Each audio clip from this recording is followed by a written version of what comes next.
নমস্কার, আমরা এসে গেছি প্রবাসের রান্নাঘরে। বেশ কিছুদিন পরে, অনেকগুলো ফেস্টিভিটিস গেল, ক্রিসমাস, নিউ ইয়ার, তখন আমরা যা যা পোস্ট করেছি, তারপরে এখন আমরা এসে গেছি আবার আপনাদের কাছে একটা নতুন রান্না নিয়ে। তো আজকেও একটু আমরা অন্যরকম রান্নাই দেখাবো, রোজকার রান্না নয়। কারণ প্রথমে আমরা ভেবেছিলাম আমরা একটা আমিষ কিছু দেখাবো, তারপরে দেখলাম যে যতই আমরা প্রবাসে থাকি, এখন আমাদের দেশে সারা দেশ জুড়ে মহাকুম্ভ নিয়ে একটা সবাই খুব ব্যস্ত, সবাই ওটাতে ইনভলভড। আর সেই জন্য আজকে তার উপরে মৌনী অমাবস্যা, তো সবাই হয়তো আজকে একটু আমিষ ত্যাগ করে নিরামিষের কিছু একটা করতে চাইবে। তো সেই ভেবে আমরা একটা নিরামিষ রান্নাই পদ মাথায় রেখেছি, কিন্তু যেটা রোজকার খাওয়া হয় সেইটা নয়, একটু ভালো মতো, একটু অন্যরকম, যেটা খেতেও বেশ সুস্বাদু।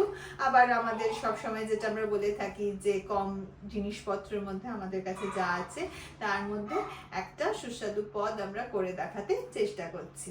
চলুন দেখি কি কি আমাদের লাগবে। হ্যাঁ, তো এবার আজকে আমরা বানাচ্ছি সেটা হচ্ছে শাহি ফুলকপি। এবার শাহি বললে মনে হবে বিশাল একটা কিছু, কিন্তু তা নয়। মানে এটা আমাদের কাছে রোজকার যে ফুলকপির ডালনা খাই সেটা নয়, তার থেকে আমরা যারা বাইরে থাকি সেটা আমাদের কাছে একটু শাহি। তো তার জন্য অবশ্যই লাগবে ফুলকপি। তারপরে না, সেটা তো একটু দেখিয়ে দিয়ে পারি। হ্যাঁ, নুন দেওয়া হচ্ছে, এটা আমরা মাখার সময় দেব। আগে আমরা বলে দিই কি কি লাগবে। গোলমরিচ এই দুটো এর ভেতরে দিয়ে মাখা। হ্যাঁ, এটা আমরা মেখে রাখবো। এবার কি কি লাগবে আমি কি কি বলে লাগবে? দিই। হ্যাঁ, সেটা হচ্ছে ফুলকপি, মশলা তো যা যা লাগে সেটা আমরা জাস্ট মশলার ডাব্বাটা রেখে দিচ্ছি। তার সঙ্গে থাকছে আদা বাটা, লঙ্কা, আর গোটা গরম মশলা, কাজু আর কিশমিশ আমরা বেটে রেখেছি, আর গোলমরিচ আর নুন তো আমরা মেখে দেখিয়ে দিলাম। টক দই, এই টক দইটার জায়গায় আপনারা যদি এটাকে আরো শাহি বানাতে চান, তো তার জন্য আপনারা ফ্রেশ ক্রিম ইউজ করতে পারেন, মালাই ইউজ করতে পারেন, দুধ একটু দিতে পারেন। তো যে যেরকম পছন্দ করেন, যতটা শাহি বানাতে চান। আবার যদি একটু মানে পাতলা হালকা রাখতে চাই জাস্ট মুখের স্বাদের জন্য, তাহলে আমরা যেমন শুধু দই ব্যবহার করছি। আর তার সঙ্গে ঘি আর গরম মশলা। টক দিয়ে দিচ্ছি বলে একটু চিনি গরম মশলা। আর যদি একটু মিষ্টি মিষ্টি পছন্দ করেন, তো যেমন আমরা একটু করি, সেই জন্য আমরা এটার সঙ্গে দইয়ের মধ্যে একটুখানি চিনি মিশিয়ে দিচ্ছি। এই হচ্ছে আমাদের ইনগ্রেডিয়েন্টস, এই হচ্ছে আমাদের যা যা লাগবে উপকরণ, এই দিয়ে আমরা আজকে রান্না করবো। তো এবার আমরা দেখাচ্ছি কিভাবে আমরা রান্না করবো। মা, শুরু করো। প্রথমে কি দিচ্ছি আমরা? রিফাইন্ড। একটু জলটা মানে শুকিয়ে নিচ্ছি কড়াই থেকে, মানে সেই আমাদের কেমিস্ট্রিতে যেরকম আমরা করতাম সেটাই। ওই টেস্ট টিউব থেকে জলটা সরিয়ে নেব। তেল খুব বেশি না, কারণ ঘি দিচ্ছি তো। হ্যাঁ, যদিও শাহি, বাট আমরা আমাদের শরীরের দিকে খেয়াল রেখে হাফ চামচের বেশি না দিয়ে ঘি দিলাম। যেই তেলের মধ্যে ঘিটা পড়ছে, একটা খুব সুন্দর গন্ধ চলে আসছে আমাদের নাকে। তারপরে এটা খুব ইজিও রান্নাটা।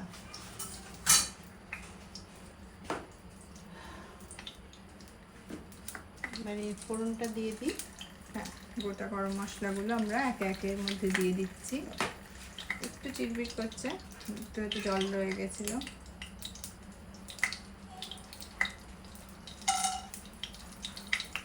ফুলকপিটা আস্তে করে আস্তে করে এটাতে সেই আমরা নুন আর গোলমরিচ একটু মাখিয়ে রেখেছিলাম।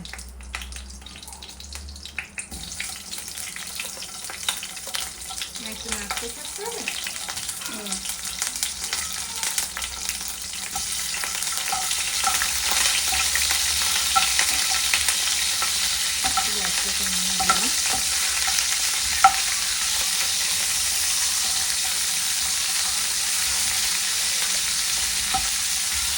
আচ্ছা, এটা কিন্তু আমরা পেঁয়াজ ছাড়া রান্না করছি, তো প্রায় নিরামিষ পুরোভাবেই বলা চলে।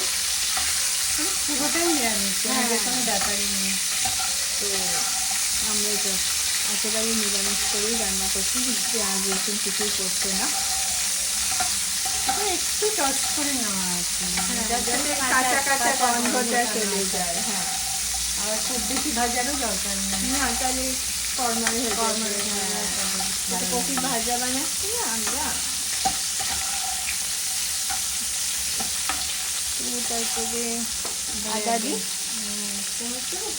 হ্যাঁ একটু চামচ এইটা নিতে পারি, দইয়ের চামচ।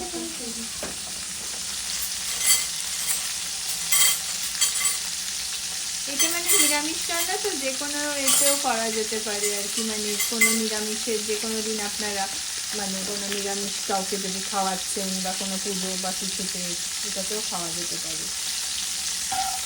আর কি হ্যাঁ, তো একটুখানি আদা দিয়ে ভালো করে নেড়ে নেওয়া হচ্ছে।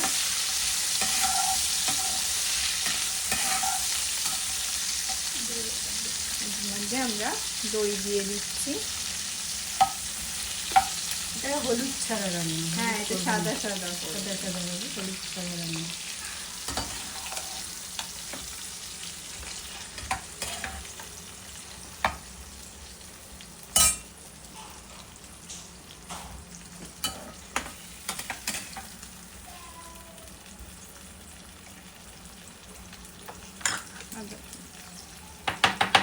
তারপরে কাজু কিশমিশ পাতা, এটা একটু মিষ্টি হবে রান্নাটা, তো এটা মানে বাচ্চাদেরও মানে খেতে ভালো লাগবে, কারণ কি একটু মিষ্টি মিষ্টি হয় তো, মানে সেরকম ঝালের ব্যাপার নেই। দিয়ে দাও।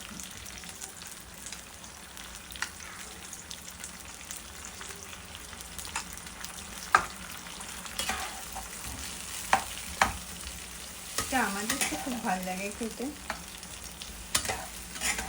বেশ তেল ছেড়ে যাচ্ছে দইয়ের থেকে। একটু হালকা দিলে কোনো ধনের গুঁড়ো দেওয়া যেতে পারে, একটা কাঁচা লঙ্কা, সেটা আপনার স্বাদ অনুযায়ী। অল্প ধনে গুঁড়ো মানে ধনে পাতাও দিতে পারে, ধনে গুঁড়ো এটা বাটা দিলে তো আরো ভালো। একটু মিক্স করে দিচ্ছি। মশলাটা মানে আপনার চয়েস অনুযায়ী আপনি যেতেও পারেন, এর মধ্যে একটু নুন করবে। আমরা তো মাখাতে দিয়েছিলাম, এখন ঝোলের মধ্যে ঝোলের একটু। মধ্যে নুন করবে। বেশি না, এই 1 স্পুনের 1 স্পুন মতো। কিছু বাকি নেই, কম করে যাচ্ছে। মানে শাহি, কিন্তু শাহি মানে যে খুব রিচ তা নয়, কারণ কি আমরা ফ্রেশ ক্রিম বা ওইগুলো ইউজ করিনি। কিন্তু হ্যাঁ আপনি যতটা রয়্যাল বানাতে চান ততটা করতে পারেন, আর ঝোলের জন্য একটুখানি জল দিয়ে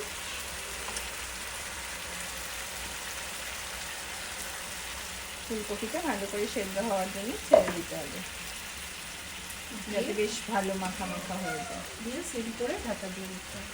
ব্যাস। শুধু নামানোর সময় গরম মশলা নামানোর সময় এটা একটু হতে দিই। তো এখন আমরা দেখছি বেশ ঝোলটা মাখো মাখো হয়ে গেছে, ফুলকপিটা বেশ সেদ্ধ হয়ে গেছে। তার মধ্যে আমরা আবার লাস্টে একটু ঘি দিয়ে দিচ্ছি, গরম মশলা দিচ্ছি গন্ধের জন্য, আর ধনেপাতা আমাদের প্রথমে বলা হয়নি, কিন্তু হঠাৎ করে আমরা ফ্রিজ খুলে দেখলাম আমাদের কাছে ধনেপাতা আছে। তো আমাদের যেরকম হয়ে থাকে যে যদি থাকে তো আমরা দিয়ে দিই, কারণ কি আমাদের কাছে সবসময় সব কিছু থাকে না। আপনারা চাইলে ধনেপাতা দিতে পারেন, নাও দিতে পারেন, অন্য কিছুও দিতে পারেন গার্নিশিংয়ের জন্য, কিন্তু এটা দিলে একটু বেশ শাহি শাহি ব্যাপার হবে। আর এবার এটা রেডি। এটা খাওয়ার আপনারা পরোটার সঙ্গে খেতে পারেন, পোলাওয়ের সঙ্গে খেতে পারেন, সাদা ভাতের সঙ্গেও খেতে পারেন, যা ইচ্ছা যেটা ইচ্ছা এটা খেতে পারেন। এটা মনে হচ্ছে। আর এবার এটা দিয়ে আজকে আমরা আমাদের লাঞ্চ করব। আপনারাও বাড়িতে ট্রাই করে লাঞ্চ বা ডিনার খেলে, কেউ নিরামিষ খেতে চাইলে যে কোনো সময় এটা করতে পারেন, এটা খেতে বেশ সুস্বাদু হয়। সেটা দিয়ে আজকের মতো আমি মধুরিমা আর আমার শাশুড়ি মা সাথী আমরা আজকে শেষ করছি। এবার আমরা এটা খাবো। আর last but not the least, আপনাদের যদি আমাদের রেসিপি ভালো লেগে থাকে, please do like, share and subscribe to our channel. Please click on the channel icon below to subscribe to our channel.